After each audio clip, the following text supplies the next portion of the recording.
نعوذ بالله من شرور أنفسنا وسيئات أعمالنا من يهده الله فلا مضل له ومن يضلل فلا هادي له أشهد أن لا إله إلا الله وحده لا شريك له وأشهد أن محمدا عبده ورسوله أما بعد معاشر المسلمين والمسلمات para ulama yang dimuliakan Allah Ta'ala, saya duduk di sini bukannya Ustazuna Dr. Safi Rizal Masalah Al-Jawabal, tapi saya adalah orang tua yang dimohon untuk mendampingi beliau. Jadi nanti yang menyampaikan tausiah Ustazuna Dr. Safi Rizal yang ini insya Allah sudah maklum untuk kita semua. Dan insya Allah kami sebagai orang tua akan menimba ilmu sesuai dengan keterangan hadis Rasulullah Sallallahu Alaihi Wasallam. Ya, bahwasanya kita wajib menuntut ilmu. Para ahli hadis mengatakan riwayatul akabir anis sahabat. Orang tua hendaknya menuntut ilmu dari yang masih muda umurnya, tapi sudah banyak ilmu. Barangkali ini sebagai mukadimah tidak banyak yang bisa saya sampaikan kepada Ustazuna Fadil yang Dr. Safi Rizal Masalah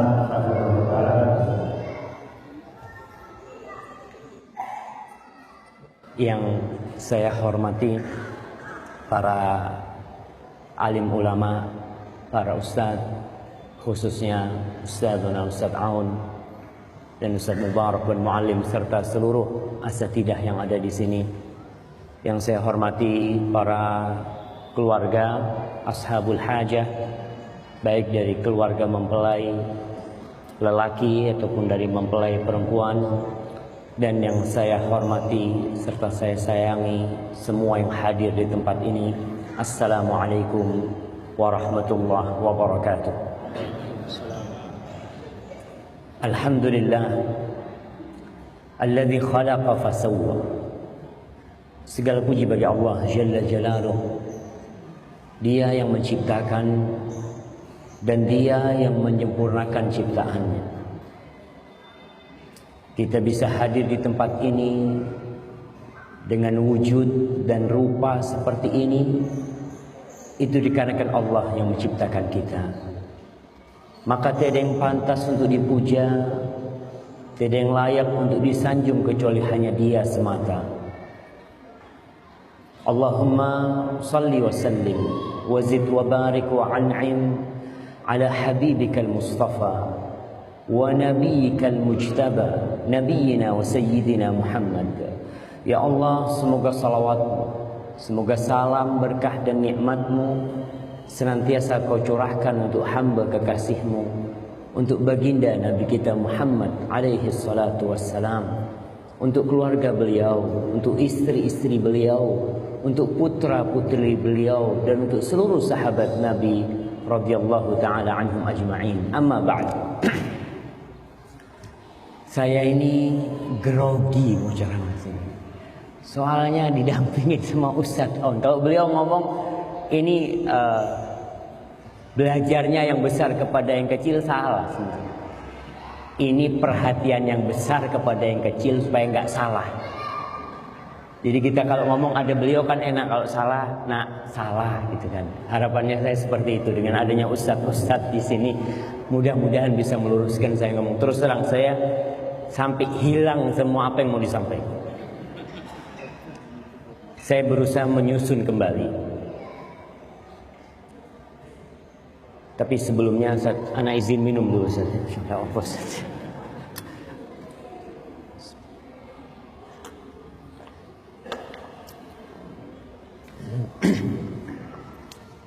Betapa indahnya sebuah pernikahan. Kita bisa bayangin indahnya pernikahan itu bisa mengumpulkan orang-orang Maros ke Gresik. Yang jauh Allah dekatkan. Dan betapa buruknya perceraian itu. Kita waktu nikah semua diundang. Tapi ketika perceraian tidak ada yang diundang. Pemberitahuan pun tidak ada. Di situ kita mengetahui bahwa kenapa kita mengumumkan sebuah pernikahan. Kita undang orang-orang untuk datang, untuk bersama-sama mendoakan. Karena harapan dari pernikahan adalah sangat besar sekali. Harapan dari pernikahan bagaimana negeri ini bisa menjadi negeri yang makmur dan sentosa. Itu awalnya dari pernikahan. Kita bisa bayangin Indonesia yang besar ini berasal dari provinsi-provinsi. Provinsi itu berasal dari kota-kota dan kabupaten-kabupaten. Kabupaten itu berasal dari kecamatan-kecamatan, kemudian nanti ke kelurahan, desa, RW, RT, dan akan sampai ke rumah kita. Jadi negeri ini pada hakikatnya berasal dari butiran-butiran keluarga, butiran-butiran orang yang menjalin tali pernikahan. Allah Subhanahu wa ta'ala tatkala berbincang tentang pernikahan, Allah berbincang tentang kebesarannya. Allah mengatakan Jalla Jalaluhu, wa min ayatihi an khalaqa lakum min anfusikum azwaja. Di antara tanda-tanda kebesaran Allah, dan semua tanda-tanda itu besar, Allah ciptakan dari diri kalian pasangan kalian sendiri. Kenapa? Untuk apa seorang menikah? Litaskunu ilaiha, agar dia mendapatkan sakinah, mendapatkan ketentraman, mendapatkan kedamaian. Sebagian orang memiliki rumah yang mewah, memiliki mobil yang jangan ditanya berapa jumlahnya, tapi dia nggak bahagia, nggak tenang hidupnya. Allah jadikan ketenangan itu di istri, di keluarga kita. Litaskunu ilaiha, sakinah. Masalah cinta urusan Allah Jalla Jalaluhu. Yang penting kita jalanin syariatnya. Kita ikutin, cari istri yang soleha, cari istri yang baik agamanya, yang penyayang, yang subur. Begitu pula pihak dari keluarga perempuan mencari menantu yang soleh, yang akhlaknya baik. Cinta nanti. Karena terus terang, kadangkala ada orang menjalin cinta dan kasih sayang sebelum pernikahan, maka akan berakhir dengan murka Allah Jalla Jalaluhu kepada mereka. Menjalin cinta dan kasih sayang sebelum diizinkan oleh Allah Jalla Jalaluhu. Kemarin waktu saya ke Purworejo, subhanallah, itu yang punya rumah cerita. Dia cerita, Ustaz, saya punya keponakan menikah, dia tuh pacaran kalau nggak salah 5 tahun. Menikah 5 hari cerai. 5 hari. Ustaz, besannya belum pulang. Kita nih masih ada di rumah situ, Ustaz. Belum pulang, cerai, Ustaz. Kok bisa seperti itu? Karena itu cinta yang tidak diridhai Allah Subhanahu wa ta'ala. Setelah pernikahan baru jadi halal tuh istri kita, suami kita jadi halal, pegang tangannya halal, berduaan sama dia, mau naik motor bareng, mau kemana berduaan halal, dan Allah ridhoi. Maka Allah katakan wa ja'ala bainakum mawaddatan wa rahmah. Dia sang pencipta, Rabbus samawati wal ard, dia yang menjadikan cinta dan kasih sayang antara kalian. Inna fi dzalika laayatin liqaumin yatafakkarun. Di situ ada tanda-tanda kebesaran Allah, tidak untuk semua manusia. Untuk orang yang mau menggunakan pikiran, yang mau menggunakan hatinya untuk merenungkan kejadian itu, subhanallah.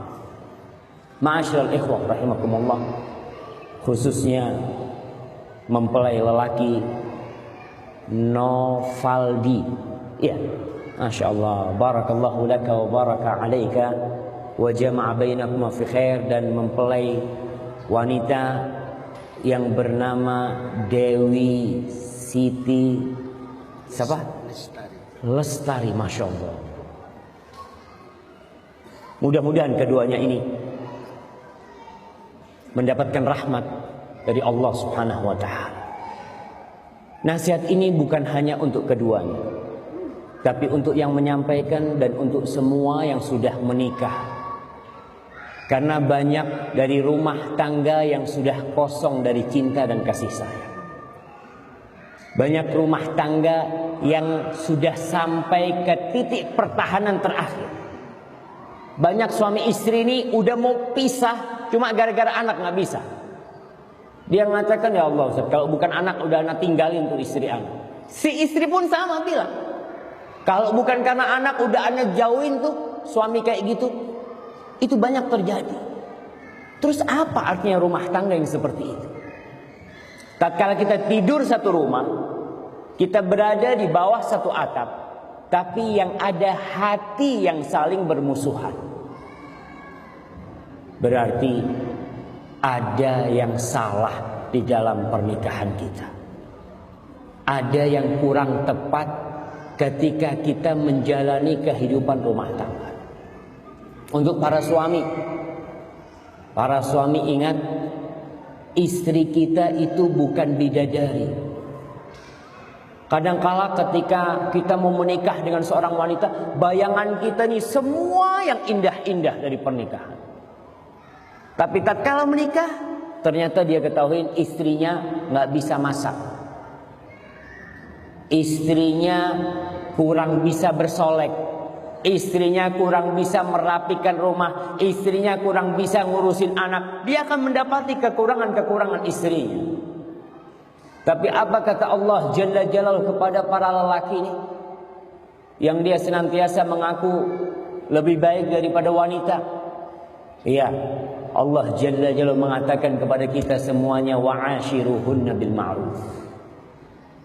Pergauli istri-istri kalian dengan cara yang ma'ruf, dengan cara yang patut, dengan cara yang baik, dengan cara yang sesuai. Fa in karihtumuhun, kalau kau benci sama istrimu, subhanallah, Allah berbicara bagaimana kalau kita benci sama istri kita. Kalau cinta aman, ini bicara tentang benci. Apakah kita disuruh menceraikan istri-istri kita? Fa in karihtumuhun, enggak. Allah mengajarkan kepada kita untuk memandang lebih jauh ke depan. Enggak gampang-gampang menceraikan wanita. Allah mengatakan fa'asa an takrahu syai'an wa yaj'alallahu fihi khairan katsira.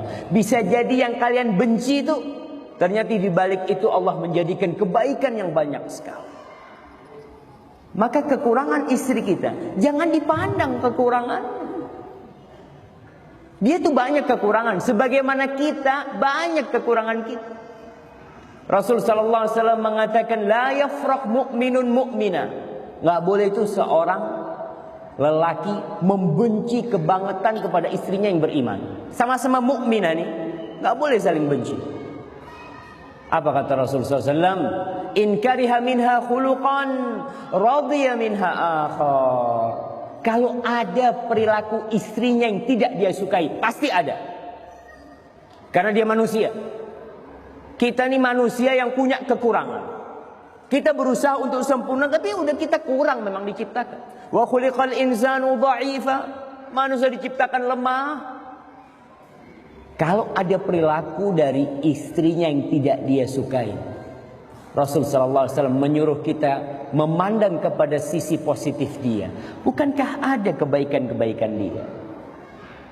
Yang kalau kita lihat ya, kenapa kita datang ke rumah tuh mertua, kita melamar itu perempuan, diterima, kita nikahin, kita bawa pulang, pasti ada kelebihan di istri kita. Maka jangan memandang kepada keburukan. Kalau keburukan ada, tapi jangan dipandang. Begitulah rumah tangga bisa berjalan bersama-sama. Ketika kita saling melihat kelebihan. Nih ibu-ibu dengar ini juga nih. Pernah ada seorang wanita yang ngomong sama istrinya. Ini mungkin permisalan, tapi bisa jadi kejadian nyata. Dia ngomong sama suaminya, nih wanita, "Mas, kita kan udah nikah lama nih mas. Bagaimana kalau kita saling menyebutkan kekurangan supaya bisa memperbaiki? Ya silahkan, kata suami. Ini mas, saya kasih kertas kosong. Mas tulis, ini kertas saya tulis. Nulis nih. Si istri masuk ke dapur, ditulis semuanya. 1, 2, 3, 4 yang tidak dia sukain dari suaminya. Selesai. Setelah selesai dia datang kepada suaminya. Mas, sudah. Yuk ditukar kertasnya. Si suami ambil kertasnya istri, si istri bawa kertasnya suami ke dapur lagi. Dia baca di dapur. Si suami baca tuh, Masya Allah, ternyata kekurangan dia banyak selama ini. Seperti ini, apa yang dia tidak sukain dari suami, dia sebutin sih. Akhirnya selesai itu istrinya balik lagi. Mas, kertasnya mas kok kosong, nggak ada tulisannya. Apa kata suaminya? Dek, aku menerima engkau apa adanya. Apa adanya. Suami itu harus seperti itu. Jangan suka mempretelin kesalahan istrinya. Kau gitu, kau ini, kau itu. Jangan. Tugasnya kau itu apa di rumah itu? Perbaiki kesalahan itu. Allah Jalla Jalaluh mengatakan di dalam Al-Quranul Karim, Ar-rijalu qawwamuna 'alan nisa. Lelaki-lelaki itu adalah pemimpin-pemimpin bagi para wanita. Ini ayat insya Allah lelaki hampir hafal semua. Kalau ribut sama istrinya dipanggil istrinya. Dek, sini. Kau itu nggak tahu dengan firman Allah. Ar-rijalu qawwamuna 'alan nisa. Oh, mulai nih jadi ustadz suaminya. Iya. Si istri tanya, Mas, artinya qawwamun itu apa sih? Kadangkala kita ini nggak tahu apa artinya qawwamun. Para ulama menjelaskan qawwamun itu menuntut seorang menjadi pemimpin itu. Yang pertama ar-ri'ayah. Dia harus perhatian tuh sama istrinya. Seorang suami yang tidak memberikan perhatian kepada istrinya. Seorang pemimpin, seorang presiden, gubernur, bupati yang tidak perhatian sama rakyatnya. Rakyatnya nggak bakal suka. Kau pun sebagai suami pemimpin, kalau kau tidak memperhatikan, istrimu nggak bakal suka istrimu. Sampai ada istri jenderal yang ngomong sama saya ketika kita umrah haji. Dia cerita, Ustaz, kalau dari sisi materi jangan ditanya. Suami kami ini sudah memberikan segalanya kepada kami. Tapi yang kita butuhkan bukan hanya duit, Ustaz. Kita butuh perhatian. Nah, para suami harus memperhatikan istri. Banyak di antara kita yang mungkin hampir 10 tahun hidup sama istrinya, nggak pernah ngomong sama istrinya. Ketika istrinya ngasih air, dia mengatakan kepada istrinya, jazakillah khair, syukran, makasih banyak kau sudah masakkan buat aku. Yang ada dicela makanan istrinya. Ketika tehnya kemanisan, apaan nih kemanisan? Nggak ada ngomong jazakillah khairan, makasih banyak kau sudah bikinkan ini. Rasulullah SAW mengatakan, la yashkurullah man la yashkurun nas. Nggak bersyukur kepada Allah orang yang nggak terima kasih sama manusia. Orang yang paling baik, yang paling banyak kebaikannya sama kita nih suami, istri kita. Kasih perhatian. Pagi-pagi mau berangkat kerja, baju udah disetrikain, udah siap. Sarapan udah dibikinin, teh udah siap. Anak-anaknya udah dipakein baju yang rapi mau berangkat sekolah. Suami tinggal lihat, udah siap semuanya. Oh iya, nggak ada syukron jazakallah khairan. Yang ada marah-marah, tuh anak kok masih belum mandi. Subhanallah. Yang udah mandi kenapa kau nggak katakan syukron kepada istri? Betul. Qawwamuna 'alan nisa. Menuntut suami untuk memberikan perhatian kepada istri. Berikan perhatian, berikan pujian, berikan sanjungan kepada istri kita. Karena dia itu manusia, bukan boneka. Dia memiliki hati dan jiwa yang kita harus puaskan jiwa dan hati dia dengan kata-kata yang indah. Kemudian yang kedua, al-himayah. Pemimpin dituntut untuk melindungi istri. Melindungi dari apa? Yang pertama, melindungi dari diri dia sendiri. Melindungi dari tangan dia. Gak gampang-gampang dia mukul istrinya. Tuh istrimu tuh. Kalau dikasih amanat sama orang tua hanya dengan mengatakan gabil tuh nikah atau tazwijah bil mahril madhkur, kau harus lindungin dia. Nah, tanggung jawab seorang suami itu berat di dunia dan di akhirat. Dan perlindungan yang paling agung, yang paling mulia yang harus diberikan oleh suami kepada istrinya adalah melindungi istrinya dari api neraka. Bukan dari lapar, bukan dari perampok, bukan dari panas, bukan dari dingin, tapi dari api neraka. Yang kebanyakan suami lupa dari perlindungan yang seharusnya dia berikan. Bahkan istrinya diantarkan ke dalam neraka sama suami, dibawa menuju neraka sama suami. Allah Jalla Jalaluhu mengatakan, ya ayyuhalladzina amanu, wahai orang-orang yang beriman. Hanya yang beriman yang dipanggil. Apa kata Allah? Qu anfusakum wa ahlikum nara. Kalian jaga diri kalian dan istri-istri kalian, keluarga kalian dari api neraka, bukan dari lapar. Banyak suami keluar negeri hanya ingin membuatkan rumah buat istrinya, cinta. Keluar negeri hanya ingin memberikan mobil buat istrinya. Tapi jarang suaminya yang keluar negeri demi menyelamatkan istrinya dari api neraka. Maka kita harus melindungi istri. Itu pemimpin qawamun. Yang ketiga, al-islah, menuntut suami untuk memperbaiki rakyatnya. Ya namanya pemimpin. Kau dijadikan pemimpin tuh karena dilihat kau memiliki kelebihan, kau bisa memperbaiki, kau bisa meluruskan. Yang bengkok kau luruskan. Tapi istri kita bengkok. Wanita tuh diciptakan dari tulang rusuk yang bengkok. Ibu-ibu jangan marah, karena memang seperti itu realitanya. Bahkan kalau seorang suami cari istri yang lurus sampai mati nggak akan dapat, nggak bakal dapat. Dia akan tetap mati membujang kalau ingin istri yang lurus. Istri semua bengkok. Berdasarkan firman Allah Subhanahu wa taala, ya ayuhan nasu taqu rabbakumul ladzi khalaqakum min nafsin wahidah wa khalaqa minha zawjaha. Tuh, Hawa diciptakan dari siapa? Diciptakan dari Adam.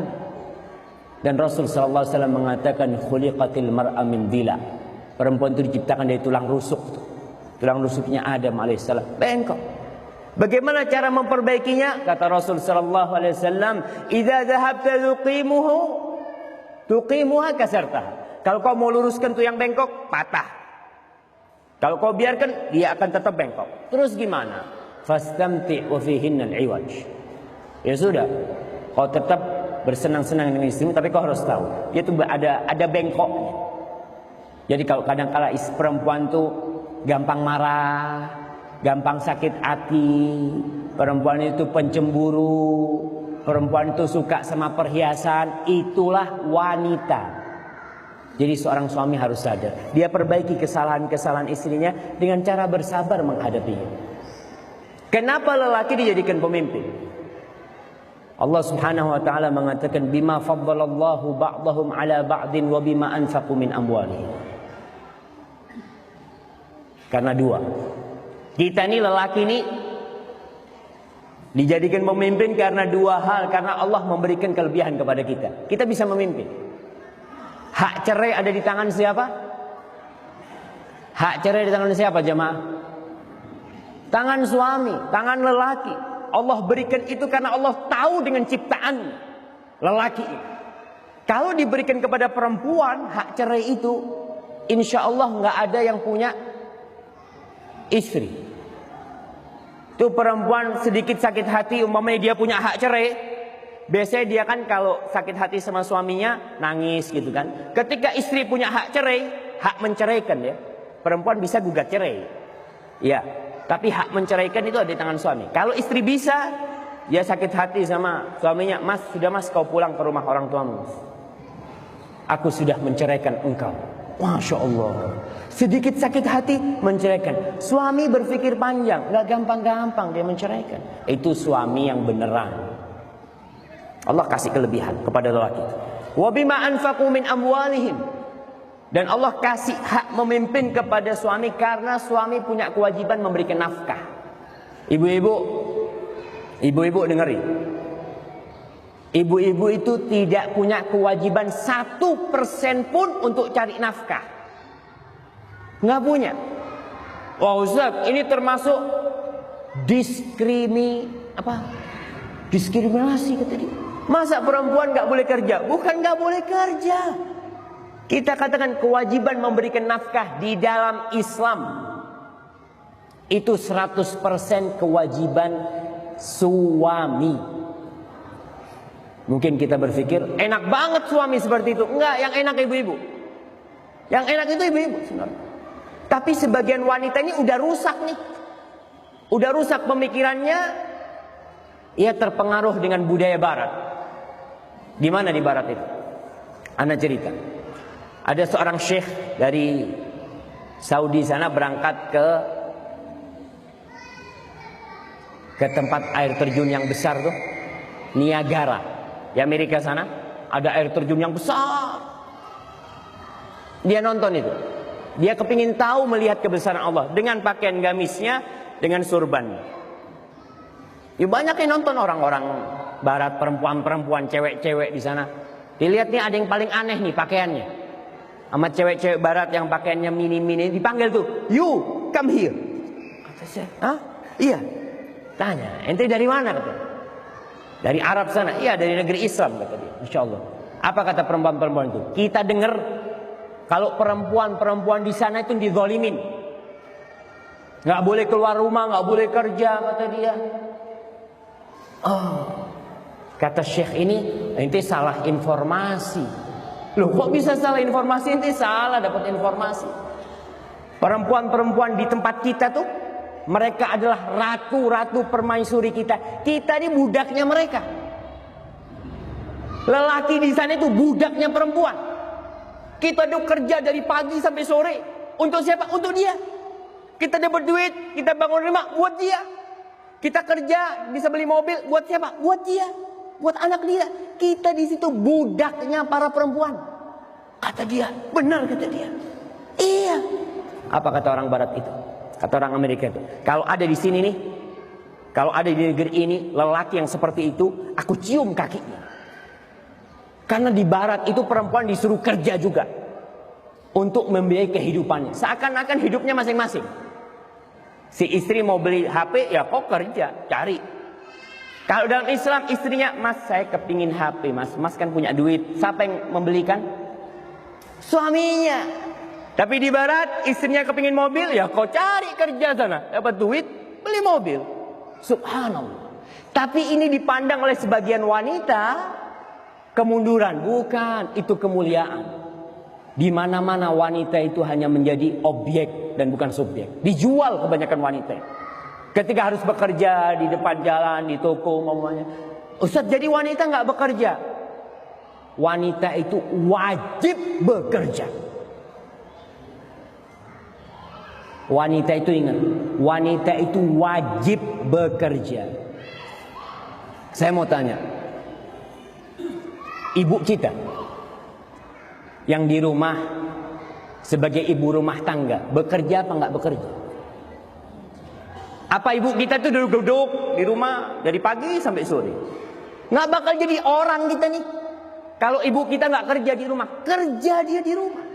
Bahkan ibu kita itu bekerja lebih banyak pekerjaannya daripada lelaki. Wanita itu, istri itu bekerja lebih banyak daripada lelaki. Lelaki kerja 8 jam pulang. Wanita bekerja 24 jam dia bekerja. Kemudian ada orang mengatakan perempuan yang di rumah itu tidak bekerja, haram kau mengatakan itu. Bohong. Ini termasuk pembodohan kepada publik. Ketika kau katakan ibunya presiden-presiden tidak bekerja, yang hanya menjadi ibu rumah tangga, kau katakan tidak bekerja, itu satu pembodohan kepada publik. Mereka bekerja dari pagi sampai pagi lagi. Mereka tidak pernah libur. 24 jam kali 30 hari sebulan. Kali 20 tahun sampai anaknya dewasa, dia bekerja terus. Bahkan ketika anaknya keluar rumahnya, ibu tidak pernah berhenti bekerja. Dia tetap bekerja. Tapi kadangkala kita berpikir bekerja itu harus yang mendatangkan uang. Kalau kita berpikir bekerja itu hanya yang mendatangkan uang, akan muncul di depan nanti Generasi-generasi yang jadi begal, generasi-generasi yang jadi perampok, generasi-generasi yang tidak pernah mendapatkan kasih sayang ibundanya, yang dia hidup besar di jalanan, mana ibunya nggak ada, bapaknya nggak ada. Siapa yang ngurus anaknya? Ya nggak tahu, dia di rumahnya. Subhanallah. Jadi yang mengatakan wanita tidak bekerja, dia pembohong besar. Wanita bekerja di rumah. Kita lihat istri kita, dia yang membuatkan bagi anak-anak kita susu. Dia yang ngajarin anak kita alif, ba, ta, sa. Ngajarin anak kita berdiri, ngajarin anak kita ngomong. Ketika anak-anak pulang sekolah, istri kita ngajarin dia, masakin buat kita, jagain anak-anak. Apa itu bukan pekerjaan? Kau bilang itu bukan pekerjaan? Ya, itu pekerjaan. Nggak dapat duit. Maka dari itu suami nih, ini yang jadi masalah. Banyak suami yang nggak benar ngasih nafkah sama istrinya. Wajib kita ngasih nafkah pada istri kita. Dia di situ ngurusin anak kita, ngurusin rumah kita. Maka kewajiban memberikan nafkah 100% itu kewajiban suami. Ustaz, kalau suaminya nggak mampu gimana? Ya, silahkan mau dibantu suaminya umpamanya. Karena ada di antara sahabat Nabi Ibnu Mas'ud. Ibnu Mas'ud ini bukan orang kaya, dia miskin. Istrinya pandai membuat tenunan, anyam-anyaman gitu ya. Istrinya itu kalau dapat dia jual buat makan, nggak apa-apa. Jadi perempuan bekerja selama dalam koridor yang syar'i dan memperhatikan tugas wajib dia sebagai ibu buat anak-anaknya, sebagai istri buat suaminya, maka nggak masalah. Ingat para suami, kita yang wajib mencari nafkah buat istri kita. Ini adalah ajaran Islam, memuliakan Islam. Islam memuliakan para wanita. Kemudian untuk para wanita, ingatlah, setelah ada prosesi akad nikah, seorang anak perempuan yang awalnya berkewajiban mendahulukan orang tuanya di atas semua manusia yang hidup nih, dia harus mendahulukan bapak ibundanya. Maka tatkala dia menikah, yang menjadi orang pertama yang harus dia taati adalah suaminya. Jadi ketika mertua mengatakan kepada Rivaldi, zawwajtuka wa ankahtuka maktubatak binti, kemudian Rivaldi mengatakan qabiltu, kita mengatakan qabiltu, itu ada peralihan tugas, peralihan kewenangan, peralihan kewajiban. Dengan kita mengatakan gabil itu, aku terima. Orang mengatakan, Ustaz, enak jadi anak laki. Enak gak enak? Enak gak enak? Karena tanggung jawabnya besar. Jadi anak perempuan, ya enak gak enak juga, semuanya sama kehidupannya. Cuma mertua perempuan, mertua orang anak perempuan ini harus sadar bahwa dia sudah menyerahkan putrinya kepada orang lain. Dia sudah serahkan. Dan perjanjian itu Allah sebut wa akhadna minkum mitsaqan ghalidha. Itu perjanjian yang sangat besar, yang sangat berat sekali, enggak main-main perjanjian itu. Maka si suami nanti akan dimintai pertanggungjawaban oleh Allah. Apa kau ajarin istrimu, apa kau suruh dia sholat, macam-macam. Itu tugasnya suami ketika sudah dialihkan kepada suami. Maka perempuan kalau ada dua perintah, bapaknya nyuruh dan suaminya nyuruh, mana yang harus ditaatin? Perintahnya siapa? Perintah suaminya.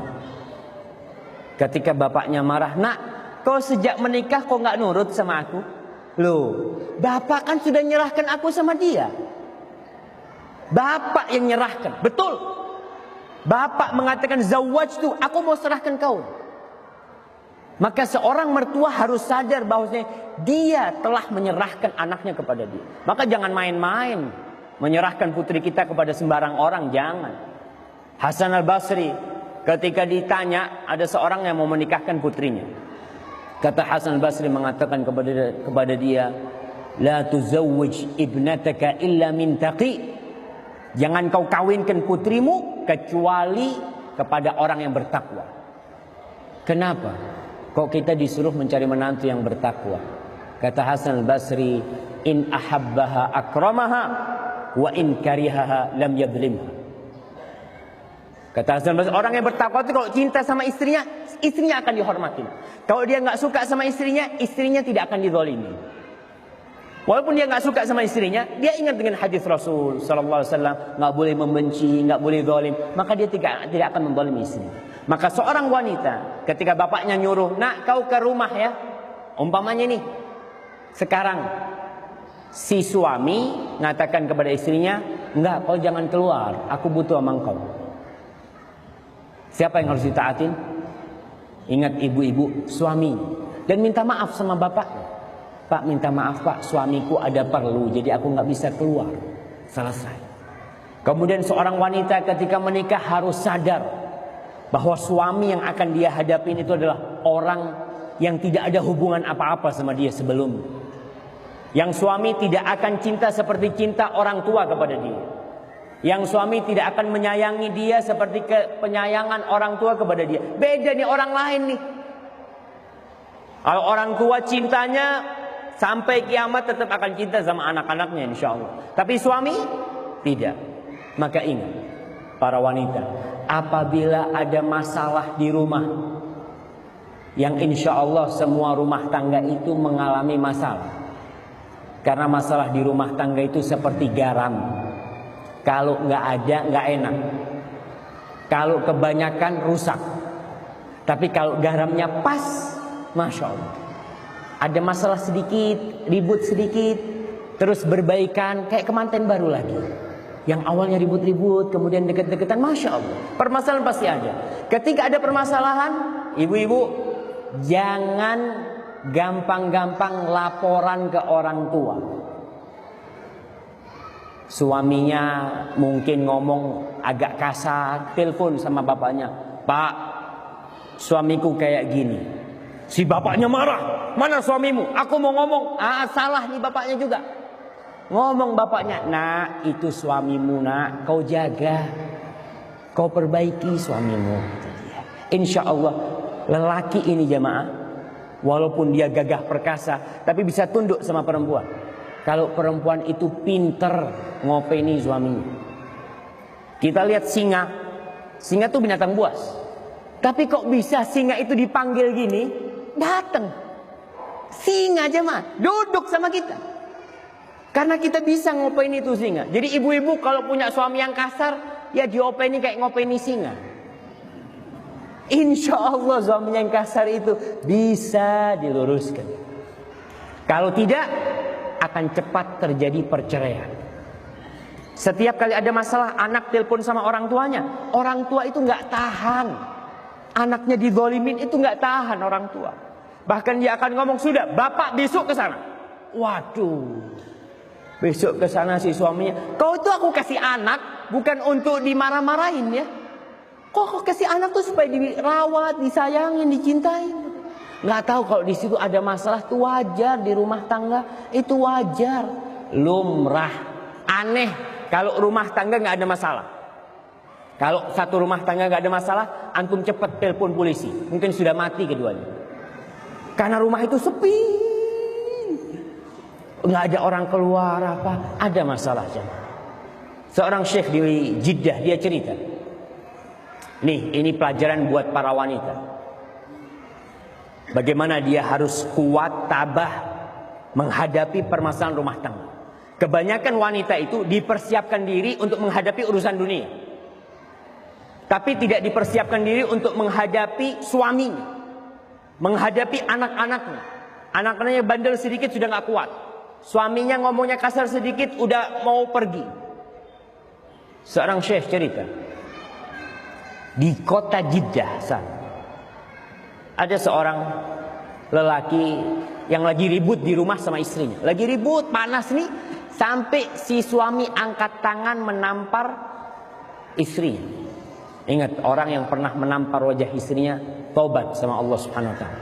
Karena haram hukumnya menampar istri. Rasulullah SAW ketika ditanya tentang hak wanita, apa kata Nabi SAW? "Wala tadribil wajha, wala tuqabbih." Kau jangan memukul wajah istrimu dan jangan menjelek-jelekkan istrimu. Nggak boleh suami, oh istriku kayak gini, kayak gitu, nggak boleh. Mukul wajahnya haram hukum. Akhirnya karena ribut biasa, suami lagi ribut, ibu-ibu makanya kalau suaminya lagi marah, istri jangan jawab. Kalau jawab, habis. Suami ini lagi panas nih, kayak ombak naik, tsunami. Bagaimanapun dahsyatnya akan berlalu. Badai pun pasti berlalu. Tinggal kita ketika suami marah, diam nih. Entar lagi turun, selesai. Tapi kalau badai itu kita hantam juga, hancur kita. Kita melarikan diri aja dari amarah itu. Ini karena ribut, dipukul istrinya, ditampar wajah, nangis. Karena perempuan itu diciptakan memang kekuatan paling dahsyat wanita itu apa? Air matanya. Dia ada apa-apa, dia teteskan air mata. Nangis nih perempuan. Lagi nangis, tahu-tahu ada yang gedor pintunya, ngetuk pintu rumah. Disebutkan pakai bel atau apa. Akhirnya datang suami. Di rumah di situ kebanyakan ada kekernya jamaah ya. Di pintu itu ada apa? Ada lubang yang bisa untuk melihat. Di keker ternyata mertuanya datang. Mertuanya datang satu keluarga besar. Masya Allah. Bingung nih suaminya. Habis sudah rumah tanggaku ini. Akhirnya ya sudah, istrinya masuk ke dalam. Si suami mempersilahkan mertuanya ya salaman untuk duduk ya ruang tamu. Istri masuk ke dalam membasuh wajahnya. Dengan wajah yang merah, dengan air mata yang menetes, dia jumpain ibunda dan bapak. Ketika dia salaman sama ibu sama bapaknya, bingung. Ibu sama bapaknya, "Nak, kenapa kau nangis, nak? Ada apa kau menangis?" Apa kata anak itu? Dia mengatakan, "Ya Ummah, subhanallah, Allah tahu aku ini rindu sama kalian," katanya. Allah kirim Abah sama Umi ke sini sama keluarga semuanya, katanya. Masya Allah. Si suami melihat itu, alhamdulillah selamat nih rumah tangganya. Kalau si istri ngomong, "Ini yang mukulin anak nih Pak, nih orangnya," oh habis tuh. Akhirnya si suami keluar rumah. Dia untuk beli makan malam ya, dia keluar rumahnya. Dia beli makan malam. Sebelum sampai rumahnya dia mampir ke toko emas. Dia belikan buat istrinya sabuk dari emas seharga 10.000 real. Sekarang itu kira-kira 34 juta. Dia belikan sabuk. Akhirnya dia pulang ke rumahnya, disiapkan makan malam ya.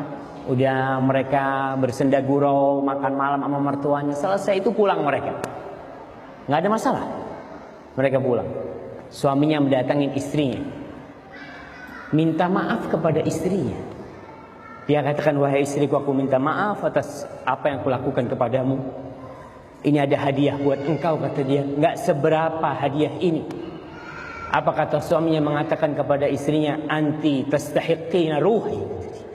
Wahai istriku, kau berhak mendapatkan nyawaku. Begitulah seharusnya jemaah.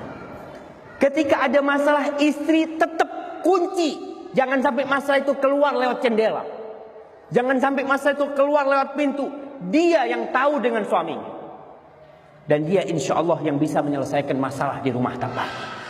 Baru kalau nanti setelah berusaha dengan sabar nggak ketemu jalan keluar, mungkin minta tolong orang. Jangan ngomong sama orang tua dulu. Orang tua biasanya kalau tahu langsung marah karena dia cinta.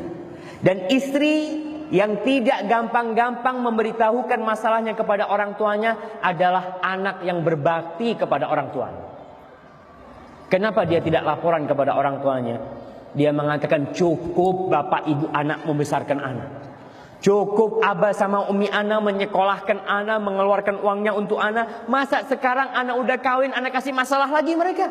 Cukup mereka. Dan kita pun tahu di rumah tangga orang tua kita ada masalah. Dan itu wajar. Maka para mertua jangan gampang-gampang ikut campur. Dan para anak putri juga jangan gampang-gampang laporan. Yang terakhir, Rasul sallallahu alaihi wasallam ditanya tentang man khairun nisa. Siapakah wanita yang paling baik? Siapakah wanita yang paling indah? Kata Rasul sallallahu alaihi wasallam, nih ibu-ibu dengerin nih. Allati idza nadarta ilaiha sarratka. Wanita yang paling indah adalah yang ketika engkau memandang kepada dia, wanita itu membuat hatimu sejuk, membuat engkau gembira. Kenapa? Apa karena kecantikannya? Bisa jadi. Ada perempuan-perempuan yang memang cantik, yang enak dipandang. Tapi kecantikan wanita itu biasanya nggak bertahan lama. Biasanya ini kalau kita menikah dengan wanita yang cantik, awal-awalnya aja ngelihat itu Masya Allah, ternyata kok cantik banget ya Masya Allah ya. Setelah 1 tahun biasa. Ngelihat istrinya, apalagi istrinya sudah mulai hamil. Kok kayak gini sekarang ya? Udah beda. Tapi kalau bicara kecantikan fisik, dia dapat berubah.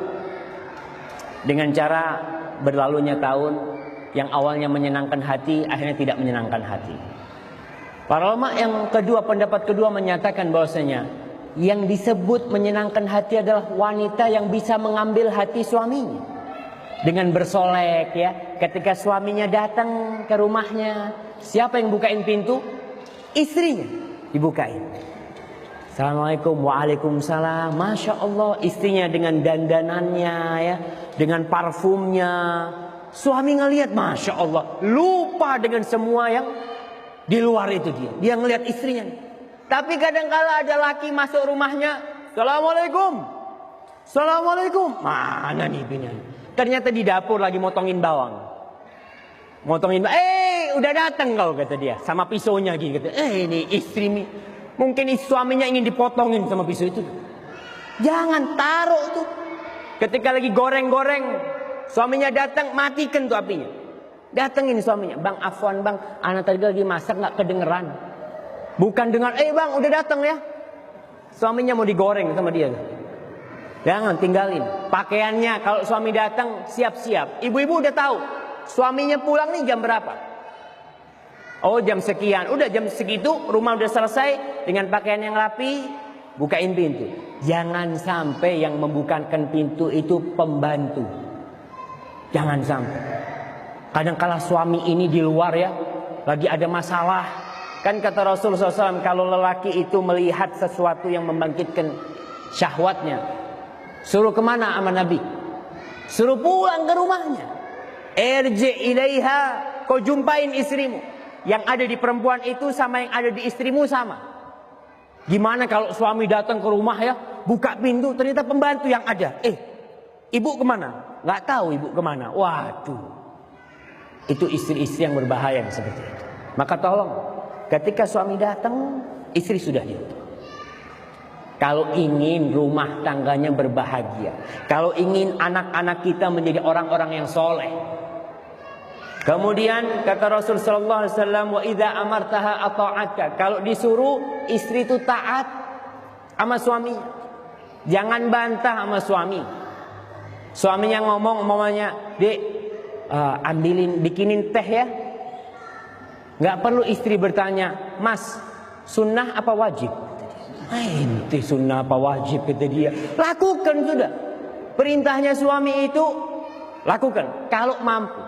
Jadi istri itu wajib taat sama suaminya selama dalam hal-hal yang ma'ruf, yang baik. Selama tidak bertentangan dengan fitrahnya. Kalau seorang suami ngomong, "Dek, itu mobil pecah bannya, tolong diganti ya." Wajib taat? Nggak wajib dia taat. Tuh udah nggak sama fitrah dia. Genteng bocor, suaminya lagi di rumah nih. "Oh, dek, netes nih. Kok pinjem tetangga sama tetangga tuh? Tolong dibetulin gentengnya." Harus taat? Nggak taat yang seperti itu. Itu bukan fitrahnya dia. Masa istri suruh nganu genteng sama dia? Baik. Tapi ketika suaminya minta sesuatu yang baik, taati. Wa idza ghibta anha hafizatka fi malika wa farjiha. Kata Rasul sallallahu alaihi wasallam, apabila engkau sedang tidak di rumah, istrimu akan menjaga kehormatan dirinya dan menjaga hartamu, menjaga keluargamu. Nih wanita yang paling baik. Rasul sallallahu alaihi wasallam pernah ditanya oleh para sahabat. Ustaz, ini terakhir Ustaz ya, insyaallah. Ana lihat sudah mulai ngantuk-ngantuk. Rasulullah SAW pernah ditanya tentang harta yang paling mulia. Kita ini sekarang pagi sampai sore cari harta, malam pun cari harta. Banyak perempuan cari harta, sibuk cari harta. Rasulullah SAW ditanya tentang afdalul amwal, harta yang paling mulia itu apa? Kata Rasul sallallahu alaihi wasallam, yang pertama, qalbun syakir, hati yang bersyukur. Kalau suami istri saling bersyukur, saya bersyukur dapat engkau, kau bersyukur dapat ana, masya Allah. Hati yang mensyukuri ini benar-benar dia mendapatkan harta yang paling mulia. Yang kedua, walisanun dzakir, dan lidah yang berzikir. Yang ketiga, wa zaujatun mu'minatun tu'inuhu ala imanih, wa fi riwayatin tu'inuhu ala amril akhirah.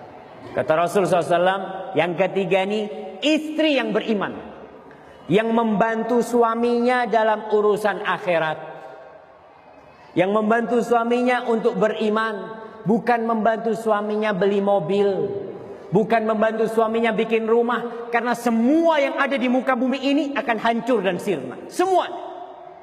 Kita kalau jalan tuh, mau di mana aja, di kota-kota besar di Jakarta, coba bayangin nanti. Suatu saat gedung-gedung ini akan rata dengan tanah.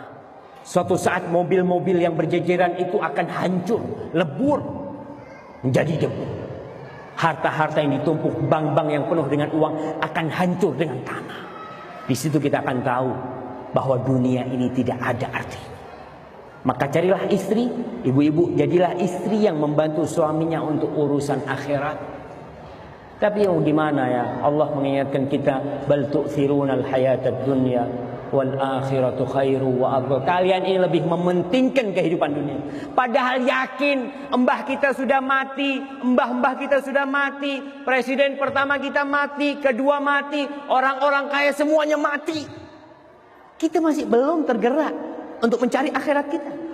Maka carilah, dan saya nasihatkan kepada semua wanita di sini, khususnya kepada Mbak Dewi, Siti Dewi Lestari, untuk bisa membantu suaminya menegakkan keimanan di rumah tangganya, menciptakan anak-anak generasi Islam yang dapat membangkitkan kelaknya kesejahteraan umat manusia sebagaimana yang diinginkan oleh Allah dan Rasulnya, dengan cara membantu suaminya untuk urusan akhirat. Dan semua wanita yang ada di sini, hadza wallahu a'lam bissawab.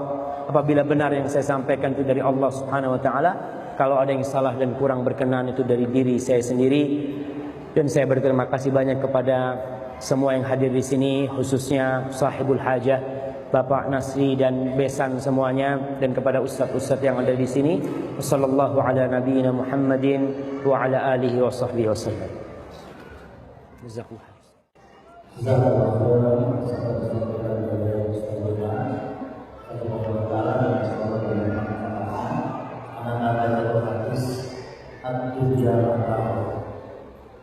Dunia itu adalah